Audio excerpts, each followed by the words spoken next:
కొంతమందికి తెలిసుండొచ్చు, ఆ గోదావరి నది ఈ భూమి మీదకి ఎలా వచ్చింది అనేటటువంటి కథ కొంతమందికి తెలిసుండొచ్చు.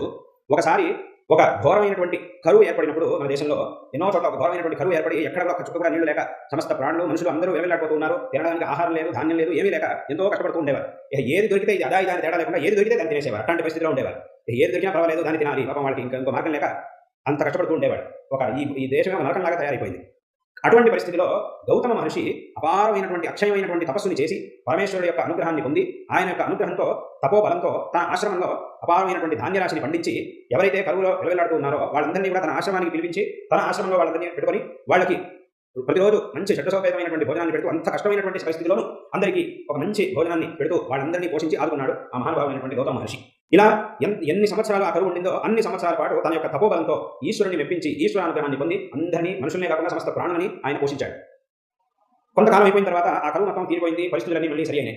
అప్పుడు ఏమైంది అంటే గౌతమ మహర్షికి చాలా మంచి పేరు వచ్చింది. ఎందుకంటే అటువంటి ఒక సందర్భంలో ఆయన అందరినీ ఆదుకున్నారు కాబట్టి ఆయనకి చాలా మంచి పేరు వచ్చింది.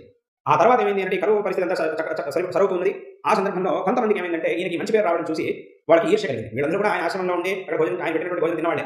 కానీ తర్వాత ఏమైంది అంటే వాళ్ళు కృతజ్ఞులై గౌతముడి మీద ఈర్ష్యలు పెంచుకొని ఎలాగైనా సరే గౌతముడికి చెడ్డ పేరు తీసుకురావాలి అని అనుకుని తమ యొక్క మాయతో ఒక గోవుని సృష్టించి గౌతముడి యొక్క పొలంలోకి వదిలారు.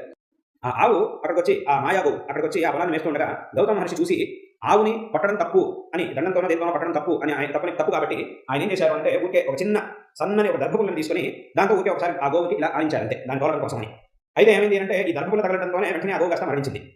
అంటే ఆ గోవు మరణించడమే వీళ్ళు చేసినటువంటి ఒక కుతంత్రం కాబట్టి ఆ దర్భపుల్ల తగిలిన వెంటనే అది కావాలని ఆ గోవు కాస్త మరణించింది.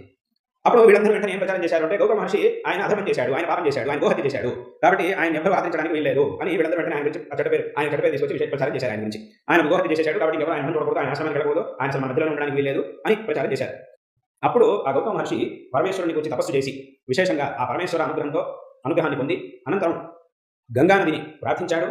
ఆ ఈశ్వరుడు యొక్క అనుగ్రహంతో ఈశ్వరుడు యొక్క ఆజ్ఞతో ఆ గంగానది అక్కడ ఉద్భవించి ప్రవహిస్తూ ఎక్కడైతే ఈ గోవు మరణించిందో, ఎక్కడైతే గౌతమ మహర్షి యొక్క పొలాలు ఇవన్నీ ఉన్నాయో ఆ ప్రదేశం మీదుగా ఆ నది ప్రవహిస్తూ వెళ్ళింది. ఆ నదిలో గౌతమ మహర్షి స్నానం చేసి విశేషంగా ఎంతో తపస్సు చేసి ఇదంతా కూడా గౌతమ మహర్షికి తెలుసు. కొంతమంది కుతంత్రం చేసి ఇలా తనకి చెడ్డ పేరు తీసుకొచ్చారు, మాయతో ఇలా గోవుని సృష్టించి తనకి చెడ్డ పేరు తీసుకొచ్చారు అనేటువంటి విషయం ఆయన తెలిసినప్పటికీ మాయాతో సృష్టించబడినటువంటి గోవైనా కూడా దాన్ని వధ చేయడం అనేది తప్పే అని ఆయన అనుకుని నిజమైనటువంటి గోవుని అయితే హత్య చేయడం అది ఎంతో పెద్ద పాపం, మాయతో సృష్టించినటువంటి గోవుని సంహరించడం కూడా చాలా పెద్ద పాపమే కాబట్టి దీనికి తప్పకుండా నేను పరిహారం చేసి ప్రాయశ్చిత్తం చేసుకోవాల్సిందే అనే భావంతో ఆయన విశేషమైనటువంటి తపస్సులు చేసి ఆ గోదావరి నదిని ఇక్కడ తీసుకొచ్చారు. ఆ నదే గోదావరి నది, అందుకే దానికి గోదావరి అనేటువంటి పేరు ఉంది. అదేవిధంగా గౌతమి అనేటువంటి గౌతమ మహర్షి యొక్క ప్రయత్నంతో ఆయన యొక్క తపస్సుతో వచ్చింది కాబట్టి దానికి గౌతమి అనేటువంటి పేరు కూడా వచ్చింది. ఈ విధమైనటువంటి కథ పురాణంలో ఉంది. శివపురాణం మొదలైనటువంటి శివపురాణంలో విశేషంగా ఆ త్రయంబకేశ్వర క్షేత్ర జ్యోతిర్లింగ మహాత్మ్యం గురించి చెప్పేటప్పుడు అక్కడ ఈ కథ ఇంకా విస్తారంగా